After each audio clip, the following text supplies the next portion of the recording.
अ, अब हम लोग तो समापन की दिशा में, या जिसको कहते हैं कि जो कार्य आप लोगों ने दिया मुझे, उसको हम प्रयासरत हैं कि पूर्ण कर लें। सभी चीज़ें अब नियंत्रण में हैं। जो मुख्य निर्माण कार्य हम इस समय देख रहे हैं विशेष रूप से, वो स्मारक है, मार्टर्स मेमोरियल। और जो मंदिर, पुराना मंदिर था जहाँ भगवान विराजे थे, वो भी स्मारक के रूप में रखा जाएगा। तो ये दोनों चीज़ें हम लोग निर्माण में हैं।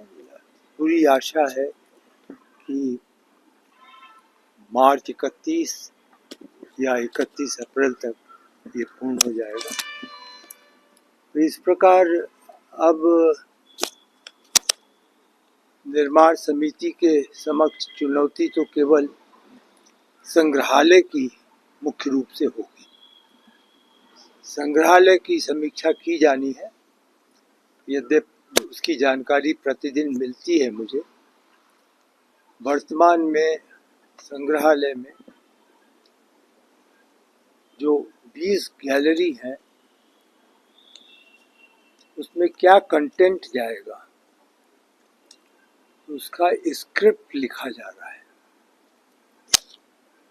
और जो एक हनुमान जी का वहाँ पर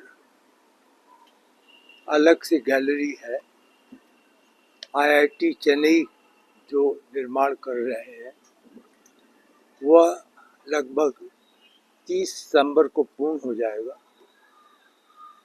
हम लोग, कम से कम मैं आपको यह अवश्य कह सकता हूँ कि मेरा अनुरोध होगा कि सामान्य श्रद्धालुओं को सीमित रूप से सितंबर के बाद संग्रहालय में जाने की अनुमति मिलनी चाहिए।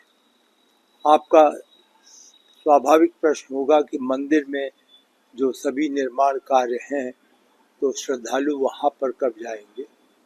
तो कल मेरी चर्चा हुई थी श्री चंपत राय जी से और ट्रस्ट के अन्य लोगों से, और पुनः मैंने कहा कि अब श्रद्धालुओं को अनुभव के लिए भी ये आवश्यक है कि धीरे धीरे छोड़ा जाए, लोग जाएं सभी जगहों पे। तो यह निर्णय लिया गया है कि महामहिम राष्ट्रपति जी की यहाँ पर यात्रा के बाद, जो 19 मार्च को है, उसके बाद निश्चित रूप से श्रद्धालुओं को प्रारंभ में लगभग 1000 से 1500 लोगों को पास की व्यवस्था से सभी स्थानों के दर्शन करने की अनुमति दी जाएगी।